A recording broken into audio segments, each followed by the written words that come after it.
Hi friends, இன்றைக்கி எங்கள் வீட்டில் என்ன ஸ்பெஷல்னு பார்த்தீங்கன்னா, ஈஸியான மெத்தடில் நான் மீன் குழம்பு வைக்க போகிறேன். வாங்க ஃப்ரெண்ட்ஸ் பார்க்கலாம். நான் ஒரு மிக்ஸி ஜார் ஒன்று எடுத்துக்க போகிறேன். அதில் நான் ஒரு கைப்பிடி சின்ன வெங்காயம் எடுத்திருக்கேன், 3 சின்ன தக்காளி எடுத்திருக்கேன். 2 எடுத்து நான் கொஞ்சம் கொரன்னு நான் மிக்ஸி ஜாரில் போட்டு அரைச்சிக்க போகிறேன். அரைச்சதுக்கப்புறம் ரொம்ப நைஸாக அரைச்சிடக்கூடாது, இந்த மாதிரி அரைச்சிக்கணும். இந்த மாதிரி அரைச்சா தான் வந்து குழம்பு டேஸ்ட்டாக இருக்கும். இப்போ நான் புளி ஊற போட்டிருக்கேன். புளி ஊற போட்டதுக்கப்புறம் ஒரு பவுல் எடுத்து நான் மிக்ஸி ஜாரில் அரைச்சி வச்சதை போட்டுக்க போகிறேன். போட்டதுக்கப்புறம் நான் தேங்காய் ஒரு மூடி தேங்காய் எடுத்து சின்ன சின்ன சில்லாக அறுத்து மிக்ஸி ஜாரில் போட்டு அரைச்சி வச்சுக்க போகிறேன். வாங்க ஃப்ரெண்ட்ஸ், மசாலா போடலாம். 3 டீஸ்பூன் வந்து கொத்தமல்லி தூள் போட்டிருக்கேன், 2 டீஸ்பூன் வந்துட்டு மிளகாத்தூள் போட்டிருக்கேன், அரை டீஸ்பூன் வந்து மஞ்சத்தூள் போட்டிருக்கேன். போட்டதுக்கப்புறம் நம்ம தேங்காய் அரைச்சி வச்சுருக்க தேங்காவே நம்ம பவுலில் மிக்ஸ் பண்ணிக்க போகிறோம்.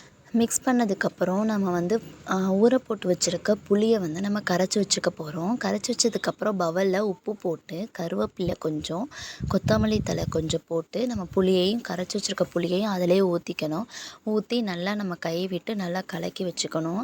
பிசுறு இல்லாமல் மசாலாலாம் நல்லா நைஸாக அரைகிற மாதிரி நல்லா கலந்து வச்சுக்கணும். வச்சதுக்கப்புறம் பச்சை மிளகா நான் ஒரு 6 பச்சை மிளகாய் எடுத்து அதையிலே போட்டு நல்லா கையை வச்சு கலந்து வச்சுக்க போகிறேன். பாருங்கள் ஃப்ரெண்ட்ஸ், இப்போ மசாலாலாம் நல்லா வந்து கலந்துருச்சு. இப்போ கலந்ததுக்கப்புறம் நம்ம தேவையான அளவு, நம்ம குழம்புக்கு தேவையான அளவு உப்பு போட்டுக்க போகிறோம். போட்டதுக்கப்புறம் நம்ம இப்போ மீன் கழுவலாம் வாங்க. இப்போ நான் மீனை 3-4 டைம் நான் கழுவி வச்சுக்க போகிறேன். கழுவுனதுக்கப்புறம் நான் ஒரு பேன் எடுத்து வச்சு நான் அதில் எண்ணெயை சூடுபடுத்திக்க போகிறேன். சூடுபடுத்தினதுக்கப்புறம் நான் அரை டீஸ்பூன் நான் வந்து மிளகாத்தூள் போட்டுக்க போகிறேன். போட்டதுக்கப்புறம் நான் அரைச்சி வச்சுருக்க கலந்து வச்சுருக்க எல்லா மசாலா பவுலில் இருக்கிறது எல்லாத்தையும் வந்து நான் சட்டியில் ஊற்றிட்டு நல்லா பச்சை வாசனை போகிற வரைக்கும் நல்லா நான் கொதிக்க விட போகிறேன். பாருங்கள் ஃப்ரெண்ட்ஸ், இப்போ வந்து நான் நல்லா கொதிக்கிற வரைக்கும் நான் வெயிட் பண்ண போகிறேன்.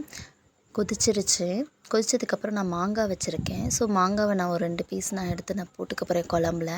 போட்டு அது வெந்ததுக்கப்புறம் நான் வந்து மீன் போடும்போது நான் மாங்காவை எடுத்து தனியாக வச்சுக்க போகிறேன். ஏன்னா வந்து கரைஞ்சிரும் குழம்போடு சேர்ந்து. இப்போ வந்துட்டு நான் மாங்காவை எடுத்து வச்சதுக்கப்புறம் நான் இப்போ மீன் போட போகிறேன். மீன் போட்டு நல்லா வேகிற வரைக்கும் தட்டு போட்டு மூடி நல்லா கொதிக்க விட போகிறேன். மீன் வெந்ததுக்கப்புறம் மாங்காவையும் அதுக்குள்ளே போட்டு குழம்பு உப்பு சரி பார்த்தா மீன் குழம்பு ரெடி. உங்களுக்கு இந்த வீடியோ பிடிச்சிருந்துச்சுன்னா லைக் பண்ணி கமெண்ட் பண்ணுங்கள். மறக்காமல் சப்ஸ்கிரைப் பண்ணுங்கள். Thank you friends. பாய்.